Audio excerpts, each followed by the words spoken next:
Alright tech family, today I'm going to tell you everything you need to know to create high quality YouTube videos, what equipment to buy at any budget, and more importantly, how to use it. Since this is just such a large topic, I've split this video into several, hopefully easy to watch parts. This first part will cover audio and lighting, including what equipment to buy and of course how to use it. In the second part, I'll cover cameras, lenses, and how to use them. In the third part, I'll cover how to present well on camera and some additional accessories that you can buy to help level up your video's quality even further. At the end, I'll sum up my favorite YouTube starter kits at a range of budgets from virtually nothing right through to full professional level setups. Hopefully, by the end of this series, you'll know everything that I learned in the last 3 years that I've been creating content on YouTube, evolving from poor lighting, sound and storytelling to hopefully a professional level.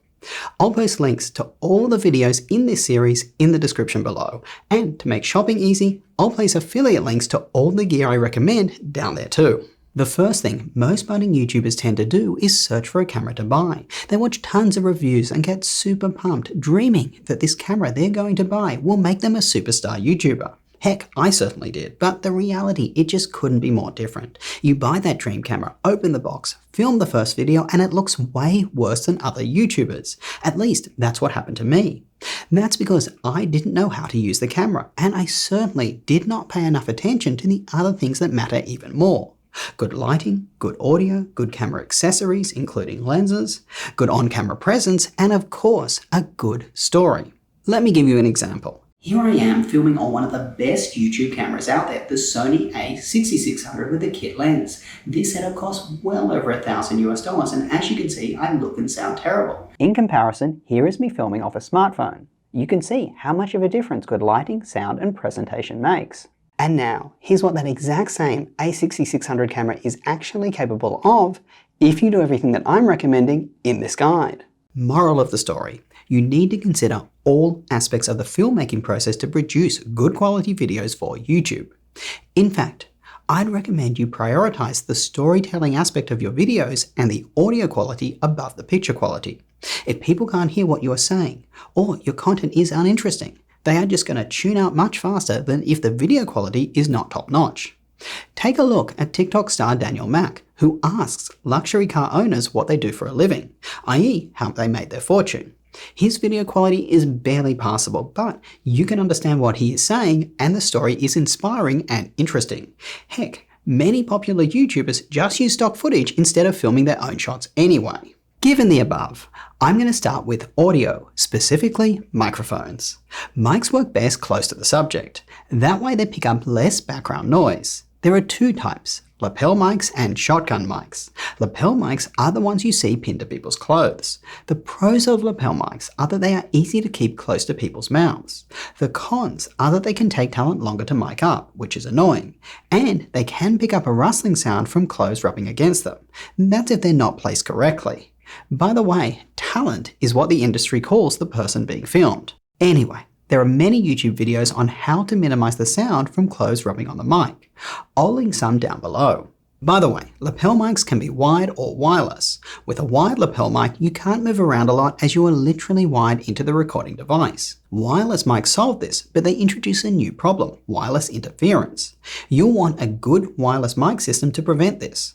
Some wireless mic systems like the popular Sennheiser G4, you'll need to manually scan for a clear radio frequency before recording. Honestly, if you want to go the wireless lapel mic route, just get the Rode Wireless Go 2. They are super easy. You just attach them to your clothes. It comes with 2 transmitters that both have included mics, so you can just clip them on and easily film an interview, recording sound from both people. You can also connect a traditional lavalier mic to each transceiver if you want to use a less bulky looking mic. Plus, you won't need to scan for a clear frequency, like on the Sennheiser. And you can buy them for around $300 or less. If you want to go for a cheaper wired lapel mic, Rode also has something there, the SmartLav Plus for recording from your smartphone if you're filming with one of those, or their Lavalier 2 if recording from a camera. If you don't want to attach a mic every time you film, shotgun mics are a great option. For example, since I'm filming in a studio, I can just place the shotgun mic, it's up there, out of sight, and walk on and film straight away. Another great example of when to use a shotgun mic is when you are doing run and gun style videos and you don't know who will be speaking and therefore who to attach the mic to. Mr. Beast's videos are good examples of this, as he often includes random people who he runs up and talks to who aren't mic'd up. The cons of shotgun mics are that you will likely need some additional equipment to get them as close as possible to the talent's mouth. For example, a mic stand or boom. Avoid placing the mic on top of the camera if the camera is say more than a foot, maybe 2 feet away from the subject, otherwise, honestly, it'll pick up too much noise. I haven't mentioned this yet, but it's something important to know. Mics have polar patterns that they pick up sound from. Omnidirectional mics pick up sound from a wide area, and cardioid mics pick up sound directly in front of them. As a YouTuber, you'll most likely want a cardioid mic, so it just picks up you speaking and nothing else. But there are occasions where an omnidirectional mic is fine. For example, if you've got a lavalier, it's already close to you, or maybe you're recording an interview with only one mic. If you want to go all out, the industry standard shotgun mic is the Sennheiser MKH416, which I'm filming on right now. It costs an eye-watering $1,000 though, so I'd look to start with a cheaper shotgun mic from Rode or Deity. These start as low as $50, links below.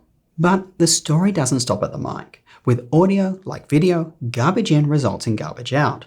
You'll always want to try to record the best quality audio that you can. This includes ensuring the space that you are filming in is as good acoustically as it can be. You'll often see people stick sound dampening panels onto their walls to reduce echoes. Honestly, if placed incorrectly, these will do bugger all. The easiest thing that you can do to improve audio is film in a carpeted room or buy a large rug and some heavy drapes. If there is still too much echo, hop on a forum or subreddit with sound engineers to walk them through your specific room's dimensions. Oh, and I almost forgot to mention this. You'll want to set your recording level to the right one. That means even at the loudest point of the audio you'll be recording, you should not go above -12 decibels. If you find yourself going above that, lower the input levels of your mic. You should be able to control this on your camera or the mic itself. Even with the best mics and the best room acoustics, you are still going to have to do post-processing. For example, it's natural for people to speak louder at certain points and softer at others. You want to fix this for a more pleasant listening experience. Firstly, get a decent pair of reference headphones so you can hear issues like this. And secondly, try iZotope's RX Pro software. It automatically detects which effects and settings you should run to improve your audio.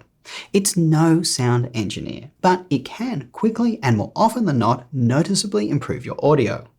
By the way, the reason I said reference when I mentioned headphones is these type of headphones let you hear the true sound.